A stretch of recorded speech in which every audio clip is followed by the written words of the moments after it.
Hello and welcome to another update video about Ethereum. Well, we finally see a little bit of continuation to the downside in line with the Elliott Wave count. I made an attempt in the previous videos to show you here a possible micro count for this fifth wave. As you know, on the micro level, we were still expecting further lows in line with this Elliott Wave count on the micro level, especially as long as we are in the price channel here to the downside, and as long as we are not breaking out of the descending trend line to the upside. So the trend is still down, and I'm looking at an ideal target of around 1480, so don't be surprised if we eventually get there. I've already seen comments, people panicking. Apparently we are nuking and things like that. In the end, at the moment, the market isn't doing anything unexpected. I'm pretty sure that I already can imagine what's gonna happen tomorrow. Everybody's like, oh, what caused the sell-off in Bitcoin, Ethereum? Yes, it was Silvergate. Whereas, as you know, it is not the news that make the prices. It is the prices and the charts and the sentiment that makes the news, and that determines what actually comes onto the headlines of the newspapers and the news pages. So as always, when you're getting close to a bottom, the news are typically the worst.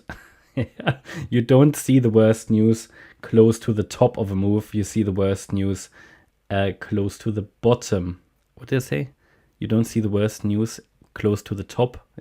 You see the worst news close to a bottom. Now that doesn't mean we have bottomed already, but it means we are possibly in the stage of bottoming. I mean, we are still on track to going lower, and that's the plan at the moment, because we talked about the 1480 level here sort of from the beginning when we started to move down here. For the last week or so, we've been talking about the 1480 level as sort of an ideal target. The question is this move down? Is this finally the last one? So we talk about one or two more lows. With that, I'm talking about this circle, wave 5. That would be for me one more low, so one wave degree, Or do we see after that another fourth and a fifth? Depends on the chart here a little bit. Can we put in 2-1-2 setups in here or not? A little bit unsure about that. So for now, I'm going just with this, and that we could be working on our third wave at the moment. I mean, that can be finished. If this is an ending diagonal, ideally it should go on for a little longer, especially if I'm looking at, depending, it's hard to say, is this going to become a normal, let's say a normal diagonal or an expanding one? See, that's really the detail, and really wastes too much brain power. And in the end, you don't know. Best to see here at the moment is that we are still making lower lows, lower highs. We are still in the corrective price channel to the downside.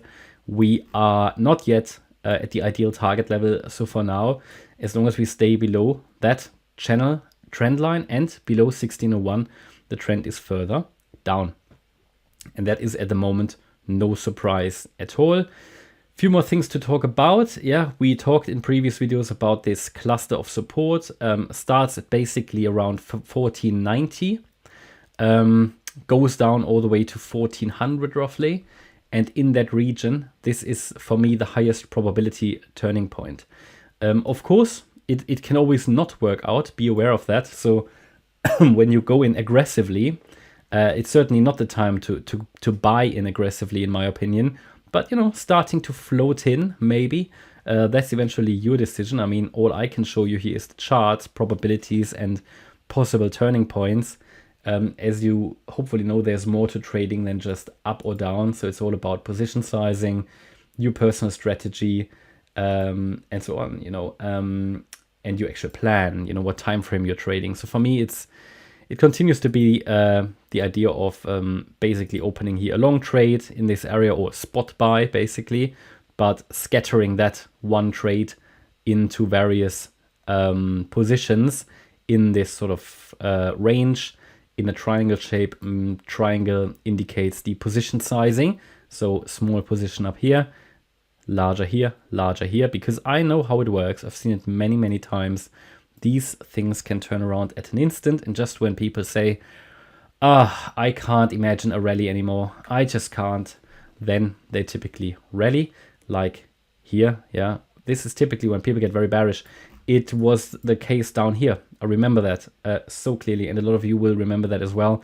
We just look at some of the comments in videos around the end of December where we expected another leg to the upside. Yeah, I mean that it became so large. Also, I didn't anticipate, but we expected a trend change to the upside here. And people were like, nah, it's so bearish, we can't, you know, the news. But again, that is often behavior that happens at the end of a wave 2. And here we could also be either in a wave 2, I mean, there are different scenarios, or still in this fourth wave. Both are waves in which market sentiment is very, you know, let's say frustrated. People get bored, frustrated, very bearish in this case. Yeah.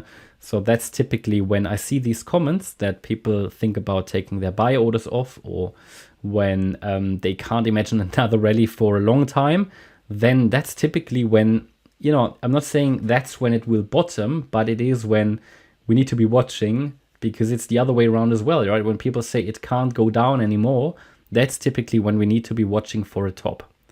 Okay, so again, it's all probabilities. You need to understand that we are floating in a stream of possibilities, and the Elliott Waves allow us to understand where these are.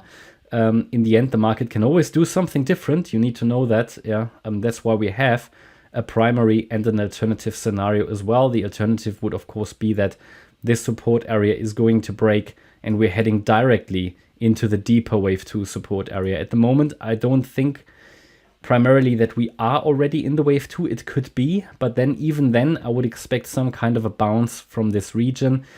It starts to fit quite well with a lot of the altcoins, which might make only one more low now. So I mean, one more wave, which again, of course, consists of subwaves. But we're heading really now into interesting reward to risk ratio price areas for long trades. That's only my view, of course. And of course, always bear in mind that at the moment, we haven't got any bottom signal on any of these charts. So they are still working their way further and deeper into support. So just be aware of that until we see that, I cannot call a bottom. So I need to see a clear objective signal to be able to tell you that the trend has shifted. Until the trend has shifted, there is, of course, the possibility it just continues. Just be aware of that. But I know how quickly these trends can shift, like here. It was so interesting to see when we hit the target area back here on the 13th of February, and it happened just within a few hours, and we started to rally. And people missed these trades because they didn't pay attention or they didn't set their buy orders, but they actually wanted to take the trade, right? It is always like that. You know, these turn around at an instant. So just when you think it can't go up anymore, that's when they turn. I mean, look how this, I think, was it here where we nailed a lot of these support areas, or was it here? Yeah, all of these supports were buy positions. Here it's a little bit less clear, but still the trend is further down. Okay, so we're heading further down, and we have a very well-defined trend channel, actually. Very well-defined. So let's see if it will really take us down into the ideal area around 1480. Maybe we can wrap it up in the next few days. Finally, ideally before we head into the weekend. Would like to have a bit of an interesting weekend for a change, not just a wave 4 again. But yeah, that's sort of where we are currently with Ethereum. So at the moment, no reason to panic. There should never be a reason to panic for anyone, because, you know, you should always have your plan. And if a trade doesn't work, then you have your stop loss, or you've made your plan that you don't want to use a stop loss for whatever reason. So there should never be a reason to be emotional about anything in these markets. Well, please understand that. And if you are emotional about anything in these markets, that will tell you a lot about that something's wrong with your trading. Either your position size is too large, you're over leveraged, whatever. If you just made a wrong decision, that should not lead to an emotional response, because you can just close the trade when you realize you made a wrong decision, which is just part of trading. Okay. So that's where we are. Hope you liked the update. If you did, please hit the like button, leave a comment and subscribe. And if you really like the content, then please check out the channel membership. Thanks a lot for watching. Bye-bye.